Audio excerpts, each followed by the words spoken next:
నూతన pension scheme రద్దు చేసి పాత పెన్షన్ విధానాన్ని అమలు చేసి పని గంటల భారం తగ్గించాలని డిమాండ్ చేస్తూ all India loco running staff association దేశవ్యాప్త నిరసనలో భాగంగా దొండపర్తి డిఆర్ఎం కార్యాలయం సమీపంలో ధర్నా కార్యక్రమంలో చేపట్టారు. కేంద్ర ప్రభుత్వం ప్రవేశపెట్టిన న్యూ పెన్షన్ స్కీమ్ ను నో పెన్షన్ స్కీమ్ అంటూ ఎద్దేవా చేశారు. కేంద్ర ప్రభుత్వం బలవంతంగా ఏకపక్షంగా ఈ పథకాన్ని ఉద్యోగులపై రుద్దుతోందని ఆరోపించారు. రిటైర్మెంట్ బెనిఫిట్ అనేది ఉద్యోగుల హక్కని, అలాంటి హక్కును కేంద్ర ప్రభుత్వం హరించడం దుర్మార్గమన్నారు. రైలు సురక్షిత నిర్వహణ కోసం రన్నింగ్ స్టాఫ్ డ్యూటీ గంటలను తగ్గించాలన్నారు.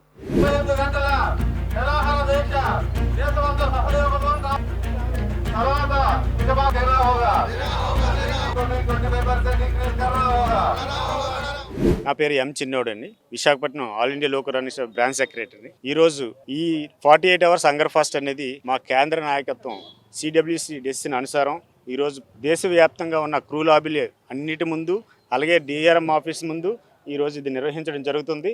మేము గత కొన్నేళ్లుగా మా యొక్క సమస్యల మీద అనేక మార్గాల ద్వారా రిప్రజెంట్ చేసినప్పటికీ ఢిల్లీ స్థాయిలో రైల్వే బోర్డుకి, అలాగే ప్రెసిడెంట్ ఆఫ్ ఇండియాకి కూడా మేము చాలాసార్లు రిప్రజెంట్ చేయడం జరిగింది.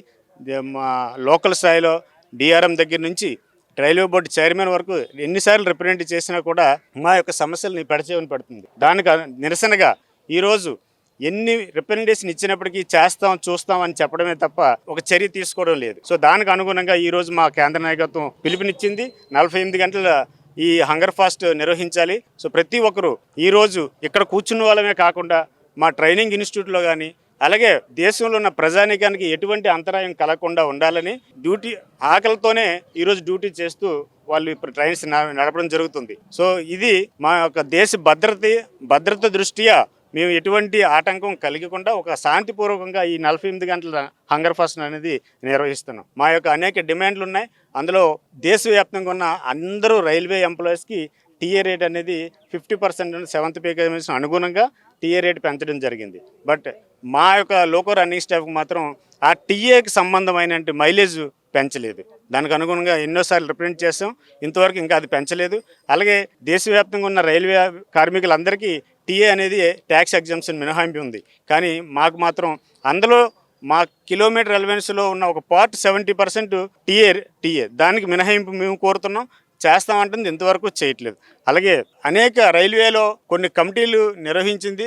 స్పాడ్ ఎందుకు అవుతుంది, యాక్సిడెంట్లు ఎందుకు అవుతున్నాయి అని చూస్తే ఆ కమిటీలో 2 రాత్రుల కంటే ఎక్కువతో పని చేయించకూడదన్నది. కానీ రైల్వే బోర్డు మాత్రం రైల్వే యాజమాన్యం ప్రకటించిన కమిటీలు ఇచ్చినప్పటికీ కూడా, సిఫారసు చేసినప్పటికీ కూడా ఈరోజు 2 రాత్రులు కంటే ఎక్కువ పని చేయిస్తుంది. అలాగే పని గంటల ఒత్తిడి చాలా ఎక్కువైంది, స్టాఫ్ తక్కువ, పని గంటలు ఎక్కువైపోయింది. ఒక్కొక్కరు 14 గంటలు, 16 గంటలు, 20 గంటలు పనిచేయడం. మా యొక్క ప్రధానమైన డిమాండ్ 10 గంటలకి సైన్ ఆన్ నుంచి సైన్ ఆఫ్ చేయించమని. అలాగే మా యొక్క రెస్ట్ ప్రతి ఒక్కరికి సాటర్డే, అంటే మిగతా ఎంప్లాయీస్ అందరికీ సాటర్డే ఆఫ్ అయితే మళ్ళీ మండే డ్యూటీ ఉంటుంది. అంటే దాదాపు 46 గంటల లోపు రెస్ట్. మాకు మాత్రం ప్రతి 7 గంటలు 6 రోజులు పనిచేస్తే 7 రోజు రెస్ట్ ఇవ్వాలి. కానీ ఆ రోజు మా యొక్క 16 గంటల రెస్ట్తో పాటు ఇంకొక 14 గంటలు 30 గంటలే ఇస్తుంది. ఇది చాలా అన్యాయం.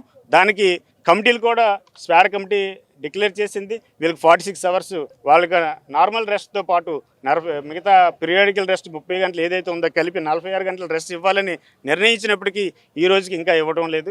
అలాగే మాకు ఈ యొక్క ట్రైన్ మూవ్మెంట్ ఒకసారి వెళ్తే 3 రోజులు పడుతుంది రావడానికి. దాన్ని నిరసనగా మేము కమిటీ నిర్ణయించింది. 36 అవర్స్లో రైల్వే బోర్డు గైడ్లైన్స్ ఇచ్చింది 36 అవర్స్ మానిటరింగ్ చేయమని. కానీ ఇక్కడ యాజమాన్యం కానీ రైల్వే బోర్డు ఆదేశాలు ఉన్నప్పటికీ కూడా అది ఫాలో అవ్వట్లేదు.